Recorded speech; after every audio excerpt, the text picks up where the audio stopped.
Saya ada lihat YouTube di mana Ustadz mengatakan bahwa pada pendapat Ustadz hukum solat berjamaah di masjid bagi lelaki adalah wajib. Ustadz telah memberikan 5 dalilnya.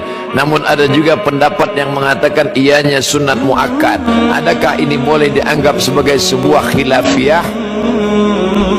Menurut mazhab Syafi'i sunat, menurut mazhab Maliki salat berjamaah di masjid sunat muakkad. Menurut mazhab Syafi'i fardu kifayah. Menurut mazhab Hambali fardu ain.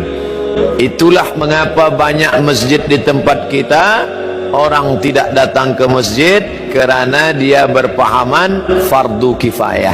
Asal sudah ada imam dengan makmum, sudah fardu kifayah. Macam memandikan jenazah fardu kifayah.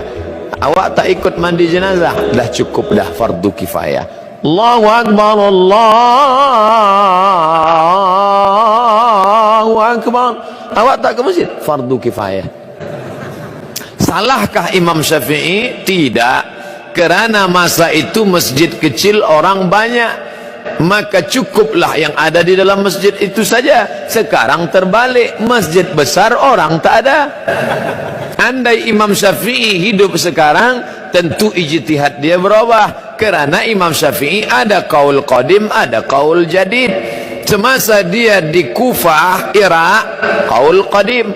Pindah ke Mesir tahun 200, meninggal 204, 4 tahun, datang pendapat qaul jadid, melihat keadaan. Ini ijtihad imam, melihat keadaan sekarang umat meninggalkan masjid, perlu kita ambil pendapat yang mengatakan fardu ain, karena kalau tidak umat ini akan tinggal. Dalilnya mana? Dalil yang pertama, Nabi selepas salat memandang kepada jamaah, bertanya, asyahidun fulan, asyahidun fulan, asyahidun fulan, mana si fulan, mana si fulan, mana si fulan. Andai fardu kifayah, tentu Nabi tak bertanya, cukuplah kita sahaja, yang lain tak sembahyang pun tak apa ke masjid, fardu kifayah. 2, Nabi mengancam, layan tahyanna, mereka yang tidak sembahyang ke masjid, layan tahyanna, berhenti, jangan lagi buat sembahyang di rumah. Kalau mereka tetap buat sembahyang di rumah, la uharriqanna alaihim buyutahum, aku akan bakar rumah mereka. Ini wa'id menurut ilmu usul fiqh. Wa'id littahdid, littahrim, perbuatan itu haram, maka haram melawan daripada haram adalah wajib. Yang ketiga, ketika sedang perang, wa idza kunta fihim, ketika kau berada bersama mereka sedang perang, fa aqamta lahumus shalah, engkau melaksanakan salat. Dalam perang pun tetap salat berjamaah, namanya salat khauf. Imam di hadapan, makmum 2 baris, baris pertama salat, baris kedua memegang tombak anak panah menjaga serangan musuh. Selepas salat baris pertama mundur ke belakang, baris kedua maju ke hadapan.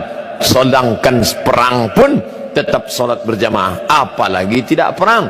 Dalil yang keempat, Nabi SAW didatangi oleh Abdullah bin Ummi Maktum, ya Rasulullah, izinkan aku salat di rumah kerana ana dharir, buta, laisa li qaidun yaquduni, tak ada orang yang dapat membimbing membawa aku ke masjid.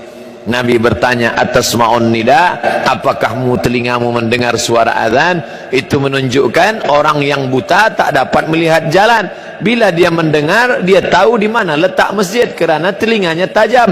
Oh, di sana letak masjid. Apakah kau dengar suara azan? Ya, datanglah ke tempat itu kalau kau mampu. Maka kalau orang buta saja, Abdullah bin Ummi Maktum tua, buta, tak ada yang membimbing, tetap disuruh Nabi, apalagi yang sehat wal afiat. Cukup satu dalil bagi orang yang mau menerima kebenaran, tapi 1001 hujah untuk menolak bagi yang bukan mencari kebenaran, tapi hidupnya mencari pembenaran.